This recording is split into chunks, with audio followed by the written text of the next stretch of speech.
Thank you, Leon, for the nice introduction.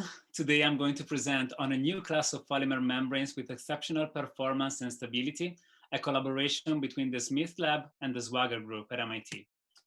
So what is the problem that we're trying to solve? Separation and purification are where the majority of resources are allocated in the chemical and petrochemical industry. In particular, if you look at the numbers, they are astonishing. Separations account for 90% of the total cost of production, and distillation alone is responsible for 50% of the massive energy consumption related to industrial separation and purification.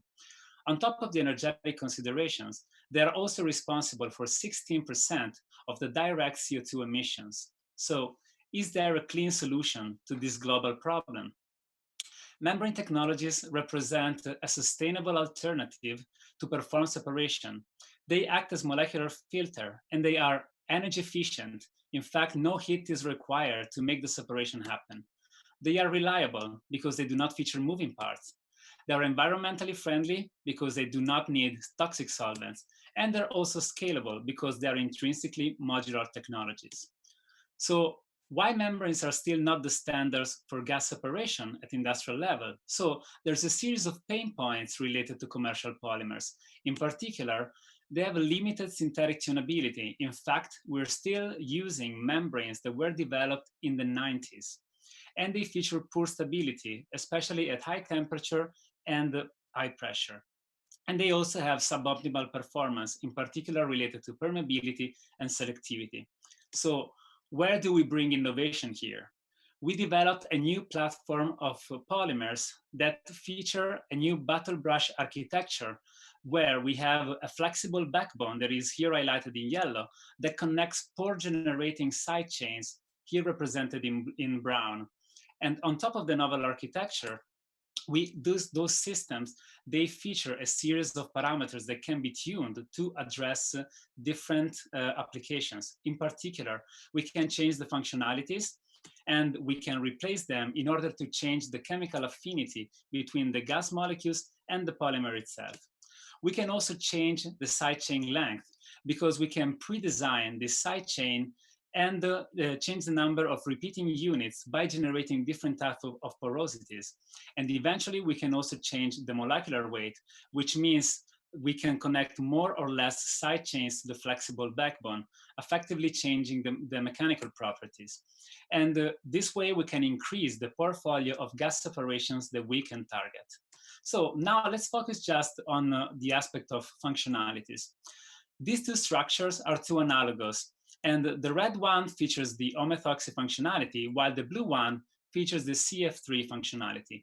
They both can form films, which is very important to scale up this technology at the industrial level. And also, if we look at the magnified cross-section, they show a very homogeneous structure, which is very important. And permeability is one of the most important properties of materials and relates to the ability of these polymers to treat more gas, to process more gas. And it's also very important because the higher the permeability, the smaller the equipment that we can build, which means also lower capital costs. If we compare the permeability of our materials with a gold standard in the literature, PIN1, we see the CF3 ramp has a higher permeability than PIN1 for all the gases, hydrogen, methane, CO2, nitrogen, oxygen. And O-methoxy ramp has a lower permeability than them. But on the other end, if we look at selectivity, which is the ability of membranes to separate gases from one another, O-methoxy ramp actually shows higher selectivity than both the other materials, which means that by making subtle changes, we can remarkably affect the transport properties of our ROMS polymer. So probably the most exciting feature of these materials is their stability towards high pressure feeds, in particular when including high pressure, high concentration of CO2. And if we look at this figure, from left to right, we plotted a series of material at increasing stability towards CO2. And our ROM polymers, they set a new record for resistance in this aggressive type of feed, addressing one of the biggest limitations for commercial polymers to have an impact at industrial level. So if we look at the market, membrane-based market for gas separation accounts nowadays for $1.5 billion. But probably the most interesting opportunity is represented by the rest of the market for gas separation, which is today dominated by distillation and sorption.